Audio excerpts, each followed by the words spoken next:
two angels descend, and one of them says, for every single person, two angels descend.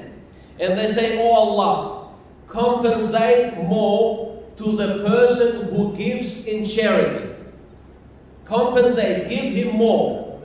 Oh Allah, destroy the wealth of the one who withholds charity." So these angels every single day, they ask, they make dua to Allah subhanahu wa ta'ala for those that give charity for the sake of Allah, so Allah can give more to them.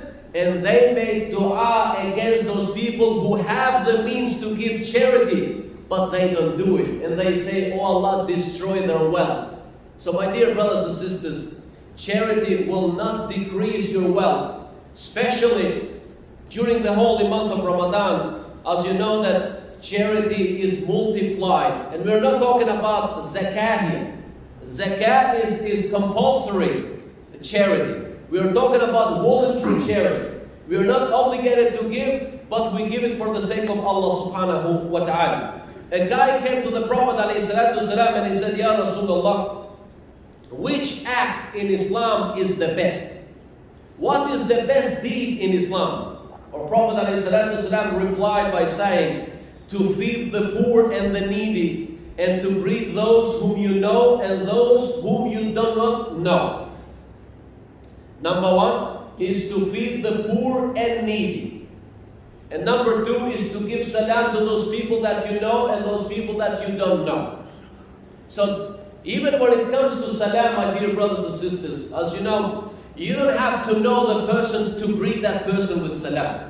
Especially when you are in that Islamic environment. You are inside the mosque or outside the mosque. You don't have to know the person, greet that person with salam. This is a universal greeting for all Muslims. Doesn't matter what kind of language you speak. Doesn't matter where you come from, what kind of skin color you have. This unites all of us. And everyone understands when you say to them, "Assalamu alaikum, peace be upon you."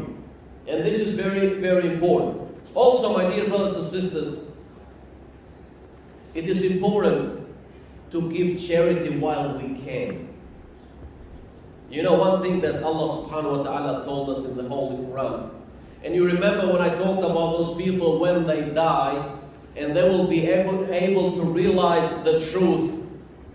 And the only dua that they will make is, "Oh Allah, bring us back so we can give more in charity."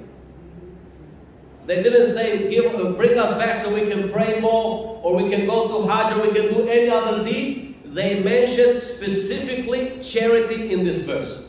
Allah subhanahu wa ta'ala mentioned, He said, and give from what we have provided for you before death approaches one of you. And he says, so when the death approaches, he says, "Oh Allah, if only you would delay me for a short while, so that so I can give sadaqah and be among the righteous."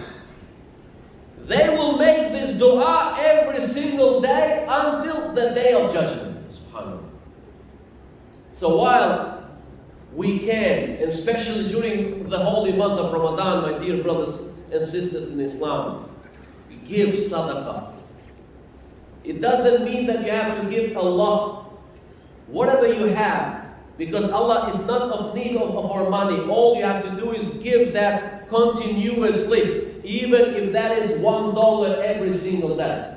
As long as you do it for the sake of Allah subhanahu wa ta'ala, Allah will multiply it in the holy month of Ramadan. And it's like you giving a loan to Allah subhanahu wa ta'ala. I give you an example, even though the best example belongs to Allah subhanahu wa ta'ala. If you put an amount of money in the bank, you know, with that interest of these Western banks and whatnot, even though interest we know is haram, but with Allah subhanahu wa ta'ala, if you give that money every day, that the amount of that money increases and increases and increases. We give maybe $50 today. After 2 days, we forget that we have given that money. But to Allah, that is written down. And every day, that will be increased. And when we meet Allah subhanahu wa ta'ala on the day of judgment, maybe when we need it the most, Allah would say, no, no, there is something that you have given. And you know, I'll give you this example also. When a guy, he was a big worshipper of Allah subhanahu wa ta'ala. He worshipped Allah subhanahu wa ta'ala for 60 years. But then, excuse me, being a human being, he went outside after worshipping Allah for so long, and he committed a major sin. To the point that whatever good he has done in the past, because of that major sin, all those good deeds were gone. On the day of judgment, subhanAllah, even though all those good deeds were gone, and the angels will say that this person is destined for the hellfire. Allah subhanahu wa ta'ala will say, no, no, this person has done one small good deed. And what he has done is he gave a loaf of bread to some poor guy. He said that small deed will be the cause for this person to enter Jannah.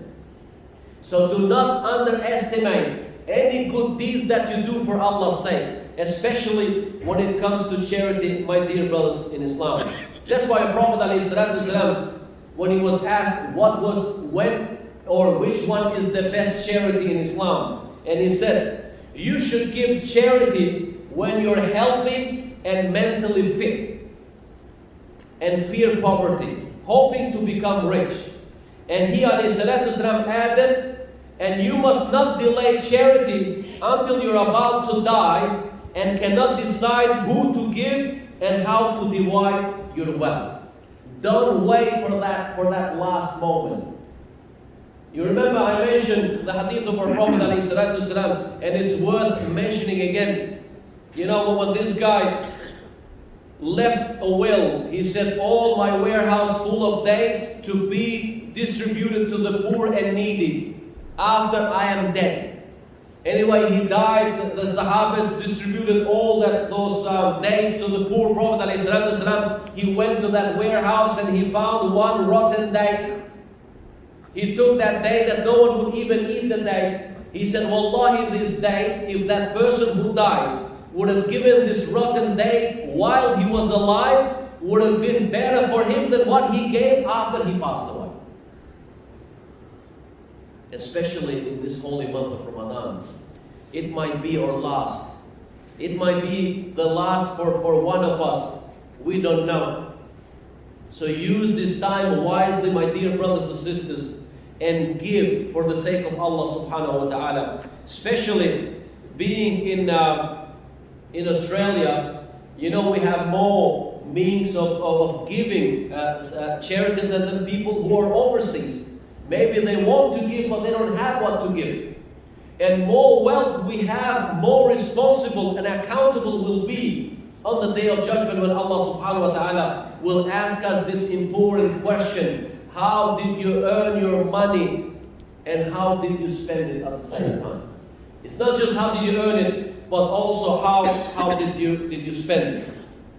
Our Prophet ﷺ also told us, and he said, whoever gives charity equal to a day from halal earnings. Now this is very important thing also, from halal earnings, because sometimes we have some people that deal with bad stuff, with haram stuff. And we know that because they get some money and they give a lot of that money in charity, that charity is not accepted from them. Because in order for the charity to be accepted by Allah, it has to be from the halal earning. Not you take it with haram and you give it in charity. It wouldn't make any sense. You understand? So the money that you take with your own sweat, even if it's $1 single, you give it for Allah's sake, that is better than for some people giving $1 million. And this is mentioned in the hadith of our Prophet ﷺ. And they said, Ya Rasulullah, how is possible for the person to give 1 dinar? It's greater to Allah than someone who gives 1,000 dinars. He said, because the one who gave that 1 dinar, it was the only dinar that he had. He didn't have more than that. But those people that give 1,000 dinars, maybe they have 1,000,000 dinars. And for them giving 1,000 is like not less than 1%. For people who don't have and they give $50, maybe that's the last $50 they have in their pocket. or last $5 or last $10. You understand? So it's better to Allah to give for you that $5 than someone who gives $100,000 but he has 10 million, 20 million in his account. So my dear brothers and sisters, do not hesitate to give for Allah's sake. And Allah subhanahu wa ta'ala, Prophet continues this hadith and he says, when you give that date for the sake of Allah subhanahu wa ta'ala, Allah will take your charity with the right hand. Allah will take your charity with the right hand and foster it for you as one of you fosters his mate until it becomes like a mountain. So Allah will take your charity, will keep it safe and will multiply it until it becomes like a mountain, from one day to a mountain. That's why Aisha radiallahu ta'ala anha, every time when she used to give charity, you know what she used to do first? She used to put perfume in those dates or whatever she gave for the sake of Allah. When she was asked, how come you're putting perfume? Because she said something profound. Before it reaches to the hand of the poor, first it reaches in the hand of Allah subhanahu wa ta'ala. And that's why I want to put perfume in that sadaqah. So remember, my dear brothers and sisters, we live in this country, alhamdulillah. Allah has blessed us with a lot of things. We have a lot of Muslims out there that actually needs our help desperately. We have our Muslim brothers and sisters in Myanmar, in India, in Middle East, in Kashmir, in all those places. If you're not able to help them financially, at least are you able to make dua for them? Especially during this holy month of Ramadan. And we become selfish, especially for those of us that came from overseas. Sometimes when we see those bad news on TV, we don't actually watch it, we just try to switch the channel as soon as we can. Because we don't want those scenes to disturb our dinner. We don't want to think about those things for more than a few seconds. And these are our brothers and sisters we are talking about. We have become that selfish that we don't even pray for them, and let alone help them financially. There are a lot of blessings, my dear brothers and sisters. You know, if you go to Cambodia, you know there's a large Muslim community over there. I have a lot of friends. I studied with a lot of them from all those areas. They said, my friend, you know, to feed someone an iftar over there, you know how much does it cost? $2 to $3 Australian. $3 Australian to feed an iftar, one Muslim over there. SubhanAllah. And you know our Prophet, what did he say when you feed someone an iftar? He said you will get the reward as if you fasted one extra day. And if you feed 30 people, it will be like if you fasted extra 30 days. Imagine if you feed 100 people, 200, as much as you have. You see the rewards, you see the blessings that Allah has blessed us with. Wallahi, all of us are able to do these things. To sponsor an orphan. To sponsor an orphan is $50 Australian a month. We spend that money, one iftar here, if you go to those restaurants, is $50. And $50, you are helping one orphan for 1 month. What did our Prophet ﷺ say when it comes to orphans? أَنَا وَكَفِيلُ الْيَتِيمِ هَكَذَا فِي الْجَنَّةِ. I and those who look after orphans will be like this in Jannah together. So you see, we have a lot of opportunities here. Don't say to me, or don't say on the day of judgment that, oh Allah, I didn't know. Because I'm telling you, use this time wisely, especially during this holy month of Ramadan. And consider this Ramadan to be your last.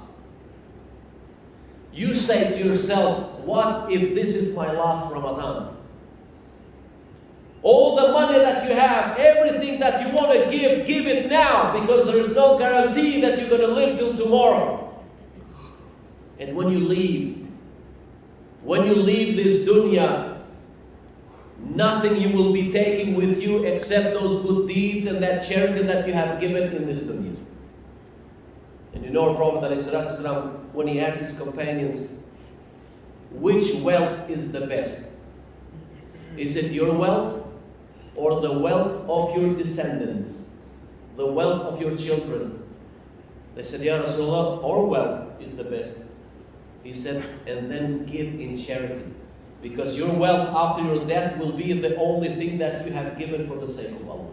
When you die, where the rest of the wealth will be left? To our children, to other people. So while you can, use this, my dear brothers and sisters, because on the day of judgment, the good deeds will actually be proud of one another. That, you know, Salah will say, I'm proud of myself. Charity will say, I am proud of those people who have given charity. And charity will be a shield for you in this dunya, like an armor. More you give for the sake of Allah, more protected you will be from all those qadrs.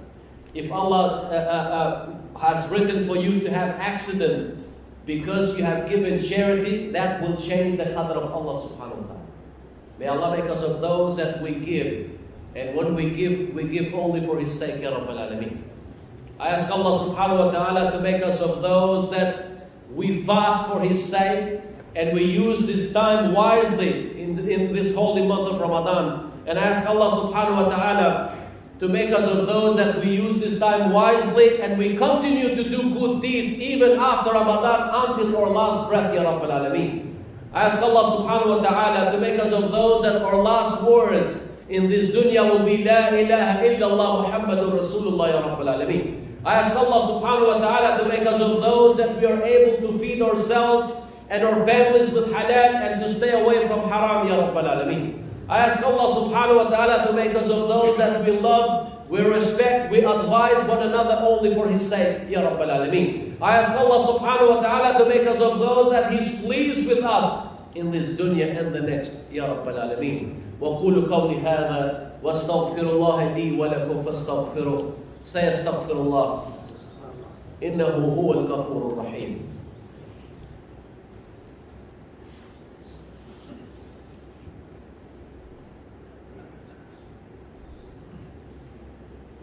الحمد لله رب العالمين والصلاة والسلام على نبينا محمد وعلى آله وصحبه أجمعين.